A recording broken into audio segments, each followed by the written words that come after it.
what's all the hyperventilation? What's all the argument from the president about? He's not fighting with us, really. He's fighting against this virus. He may know intellectually that the only thing worse than what we're living through now would be a false start and a second curve where we're seeing elsewhere in the world. He's developed this kind of set of repetition and go-to phraseology, and it's almost like the perfect call, some of his repetition, what he's labeling this. But to what end, do you think? Well, it's a good question. And I think you saw the president grappling with this. His own aides and advisors will say he's best when he has an enemy, when he has an opponent. But this virus is not like Jeb Bush in 2016. It's not like the media he can dismiss as fake news. It's not like Joe Biden, who he can call Sleepy Joe. You can't tweet it away. You can't mock it away. You actually have to be a leader and handle it. And I think that was one thing people close to him, when we asked what happened in that lag, there was this period where the president thought that his normal rituals and routines could work. Then more broadly in the White House, there is this discussion, and they just don't have a good answer yet because they're faced with a legitimately hard question for any leader to grapple with, which is they want to reopen the economy. People do want to get back to work. Again, we talked about the 16 million jobless claims, the people who are struggling to pay their mortgages, struggling with mental health, struggling with childcare, struggling with food. There's a real genuine incentive to reopen the country. And then you have the public health officials who say we really need to mitigate. We can't reopen. And so it is a balancing act. And that is one thing they are working on now. But the president is leaning towards wanting to reopen in some form or fashion. And that does not mean, to be clear, that everyone goes back to work on May 1st,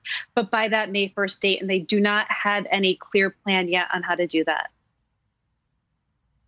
Jonathan Lemire, the gaslighting today, again, in full view, the graphic we just showed, part of a freeze frame of the video clips that the media diminished the rise of the coronavirus. It seems, depending on what you read, that most of the people watching are the people arguing none of us should be carrying these events live, which is a conversation and a debate for another time. Who is watching, and who do you think he's aiming at? Is this straight to the base? Because this is a 2-hour undertaking for any and all of us who watch this.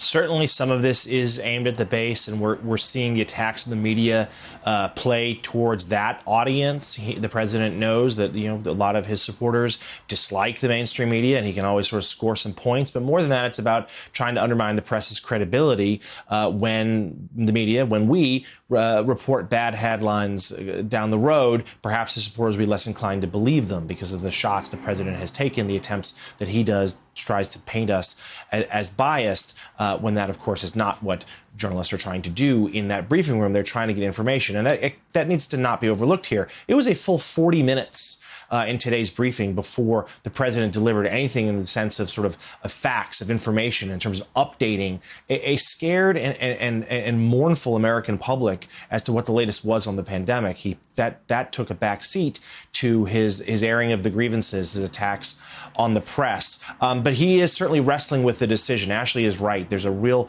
tension in the White House right now from the public health officials who are suggesting a slow, cautious approach here as to whether or not when the nation's economy should reopen.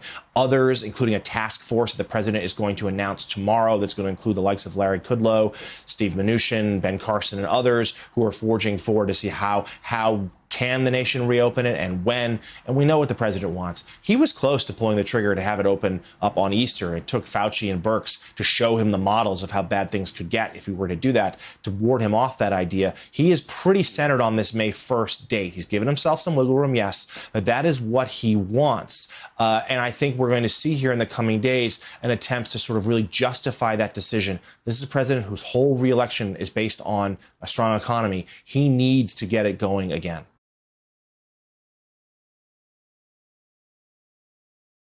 Hey there, I'm Chris Hayes from MSNBC. Thanks for watching MSNBC on YouTube. If you want to keep up to date with the videos we're putting out, you can click subscribe just below me or click over on this list to see lots of other great videos.